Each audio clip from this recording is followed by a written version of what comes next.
আজকে আবহাওয়া দপ্তর কি আপডেট দিচ্ছে সেটা জানবার চেষ্টা করবো। এলিনা রয়েছেন আমাদের সঙ্গে। এলিনা, আমরা প্রথম থেকে দক্ষিণবঙ্গে বারবার কিন্তু দক্ষিণবঙ্গবাসী প্রত্যেকে হাপিত্তেশ করছিল বৃষ্টি হচ্ছে না কেন। আজ যা বৃষ্টি হলো গত দুদিন ধরে তাতে অনেকটাকে ঘাটতি কমেছে। কি বলছে আবহাওয়া দপ্তর, কতদিন চলবে বৃষ্টিপাত?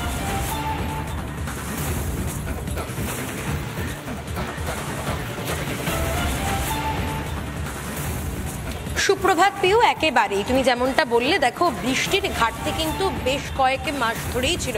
অস্বস্তিতে ভুগছিলেন বঙ্গবাসী, কারণ একটা ভ্যাবসা গরম ছিল, অস্বস্তিকর প্যাচপ্যাচে গরম। সেখান থেকে দাঁড়িয়ে দক্ষিণবঙ্গে বেশ কিছুদিন ধরেই শুরু হয়েছে বিক্ষিপ্ত বৃষ্টিপাত। তবে গত দুদিন ধরে কিন্তু দক্ষিণবঙ্গের একাধিক জেলায়, কলকাতা সহ একাধিক জেলায় শুরু হয়েছে ভারী বৃষ্টিপাত। গতকাল সারা দিন বৃষ্টিপাত হয়েছে কলকাতার বিভিন্ন জায়গায়, এবং আজকে সকাল থেকে কিন্তু সেই ছবিটা আবারও স্পষ্ট। কারণ সকাল থেকে কলকাতার আকাশ কার্যত কালো মেঘে ঢাকা। সকাল থেকেই কিন্তু বৃষ্টিপাত শুরু হয়েছে বিভিন্ন জায়গায়, এখনো বৃষ্টিপাত চলছে। আলিপুর আবহাওয়া দপ্তরের পূর্বাভাস অনুযায়ী এই বৃষ্টিপাত কিন্তু আরও বেশ কয়েকদিন স্থায়ী হবে দক্ষিণবঙ্গে। আজকের সর্বোচ্চ তাপমাত্রা এই মুহূর্তে রয়েছে শহরে 30 ডিগ্রি সেলসিয়াসের কাছাকাছি, এবং সর্বনিম্ন তাপমাত্রা রয়েছে 27 ডিগ্রি সেলসিয়াসের কাছাকাছি। বর্তমানে পাঞ্জাব এবং রাজস্থানের মাঝামাঝি একটি নিম্নচাপ রয়েছে। সেই নিম্নচাপের জেরেই কিন্তু এই মুহূর্তে বৃষ্টিপাত হচ্ছে বলে জানাচ্ছে হাওয়া অফিস। এবং একই সঙ্গে তোমাকে জানিয়ে রাখতে চাইবো, গতকাল থেকে এখনো পর্যন্ত কিন্তু প্রচুর বৃষ্টি হয়েছে, এবং বিভিন্ন জায়গাতে কলকাতা সহ হাওড়া, হুগলি, নদিয়া পার্শ্ববর্তী যে জেলাগুলি রয়েছে সেই জেলাগুলিতেও কিন্তু বৃষ্টির পরিমাণ যথেষ্ট। অর্থাৎ এতদিনে যে বৃষ্টির ঘাটতিটা ছিল, অর্থাৎ বর্ষা যে একটু দেরি করে প্রবেশ করেছে, বুঝতে পারছি এই নিম্নচাপের জেরে কিন্তু আরো হয়তো রবিবার পর্যন্ত বৃষ্টি হতে পারে, সোমবার তো ভারী বৃষ্টির সম্ভাবনা রয়েছে। ঠিক এই জায়গা থেকে জেলার ছবিটা জানবার চেষ্টা করবো। প্রথমেই মনোরঞ্জনের কাছে যাবো, কেন বীরভূমের ছবিটা আমরা জানবো।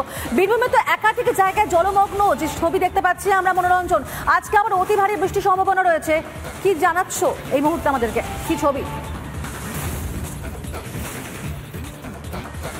দেখো, আমি যে জায়গায় দাঁড়িয়ে রয়েছি এটি নদীর একটি কজওয়ে, এবং এই কজওয়ে কিন্তু গতকাল জলে ভরে গেছিল এবং পারাপার কার্যত বন্ধ হয়ে গিয়েছিল। আজ সকাল থেকে জল নামছে, কারণ তোমায় বলে রাখি দুপুর থেকে কিন্তু আর বৃষ্টি হয়নি। গতকাল দুপুর থেকে বৃষ্টি হয়নি। আজ যদি ভারী বৃষ্টি হয় তাহলে সেক্ষেত্রে ফের একবার জলমগ্ন হবে বিভিন্ন এলাকা, এবং যে সমস্ত এলাকা সিউড়ি 2 নম্বর ব্লক, ইলামবাজার, দুবরাজপুর, বোলপুর সমস্ত জায়গাতে কিন্তু জল ধীরে ধীরে নামতে শুরু করেছে। আমি একটু কথা বলবো। বলছি, গতকাল তো এই রাস্তার জলে ঘুরে গেছিল এবং পারাপার বন্ধ হয়ে গেছে। হ্যাঁ, পুরোটাই বন্ধ হয়ে গেছিল। পুরোটাই মোটামুটি এই ব্রিজটা উপরে মোটামুটি বেশি না হলেও 1 বুক জল ছিল। পুরোটাই জাম, ওইদিকেও বন্ধ এদিকেও বন্ধ। মানুষগুলো সব ঘুরে ঘুরে ওইদিকে হয়ে যাচ্ছিল বইটে ফন্না হয়ে। আজ তো জল নেমে গেছে। হ্যাঁ, আজকে মোটামুটি ভোর 4টের মধ্যে জলটা পুরো নেমে গেছে। অত দেখো, বলছেন যে ভোর থেকে কিন্তু বৃষ্টি নেমে গিয়েছে। আমি আরো একজনের সাথে কথা বলবো। বলছি, অনেকদিন পর তো বৃষ্টি এতটা হলো, আজকের পরিস্থিতিটা কেমন রয়েছে গ্রামে?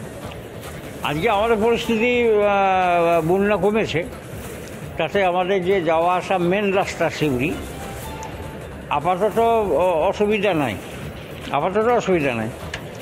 তবে আমাদের বৃষ্টি একটু হলে পরেই রাস্তাঘাট কিন্তু খারাপ হয়ে যায়। এটা আমাদের সরকার থেকে আমরা বলি যে একটু এই যে ওভারব্রিজটা আর কি, এইটা যেন একটু ভালো হয়। একেবারেই বোঝা যাচ্ছে। মনোরঞ্জন, তুমি থাকো আমাদের সঙ্গে। ঠিক এই জায়গা থেকে একটু আসানসোলের ছবিটা আমরা জানবো। ব্রজ রয়েছেন আমাদের সঙ্গে। ব্রজ, আসানসোলের গারোই নদীর দুপাশে সে সমস্ত জায়গা একেবারে জলমগ্ন, তো কি ব্যবস্থাপনা সেখানকার?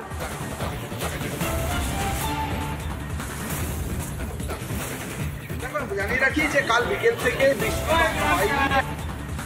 যেসব এলাকায় জল পড়েছিল সেসব এলাকা থেকে জল অনেকটাই নেমে গেছে। আমি এই মুহূর্তে আসানসোলের যে রেলপার, সেই রেলপারের গারুই নদীর দুপাশারই যে বাড়িগুলো রয়েছে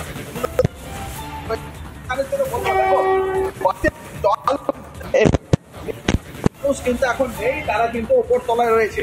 এবং ঠিক খাবার জন্য যেগুলো সেই কিন্তু এখনো গারুই নদীর বেশ কিছু যে ব্রিজ, যেগুলো দুর্বল ব্রিজ বা বিপজ্জনক হয়ে রয়েছে, সেই ব্রিজগুলিতে কিন্তু পুলিশ মোতায়েন রয়েছে, এবং সেই ব্রিজগুলিতে কোনো সাধারণ মানুষ, যানবাহন এদের চলাচল কিন্তু এই মুহূর্তে বন্ধ রয়েছে। দেখতে পাচ্ছ পুলিশ মোতায়েন রয়েছে, যাতে এই ব্রিজে, আমি যে দেখাবার চেষ্টা করবো যে ব্রিজ, সেই ব্রিজে যাতে কোনো সাধারণ মানুষ চলাচল করতে না পারে, গাড়ি নিয়ে কেউ যাতে না আসে, তার জন্য পুলিশ মোতায়েন রয়েছে। আমি একটু দেখানোর জন্য বলি যে দেখো, কাল এই ব্রিজ কিন্তু জলের নিচে ছিল, আর জল অনেকটাই নেমে গেছে। এবং এখান থেকে যদি দেখি, দেখো গারুই নদীকে দেখতে পাচ্ছ, সেই গারুই নদীর জল এখনো কিন্তু ভয়ঙ্কর আকারে কিন্তু বয়ে চলেছে, যদিও জলের স্তর অনেকটা নেমেছে।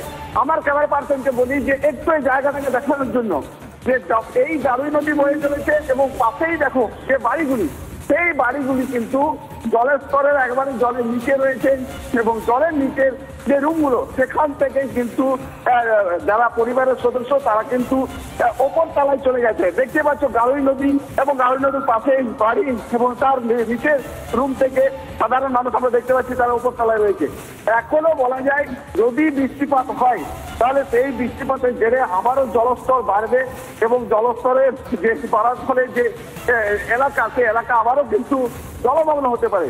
এবং জানি রাখি, কালকে আমরা দেখেছি যে গারুই নদীতে এক ব্যক্তি গাড়ি নিয়ে, গাড়ি সমেত তাকে আমরা ভেসে যেতে দেখেছি। সেই ঘটনা ইতিমধ্যে ঘটেছে, এখনো পর্যন্ত তার খোঁজ পাওয়া যায়নি। এবং এই যে ব্রিজগুলো, দুর্বল এলাকাগুলো, বিপজ্জনক এলাকাগুলিকে কিন্তু পুলিশ একেবারে টহলদারি চালাচ্ছে।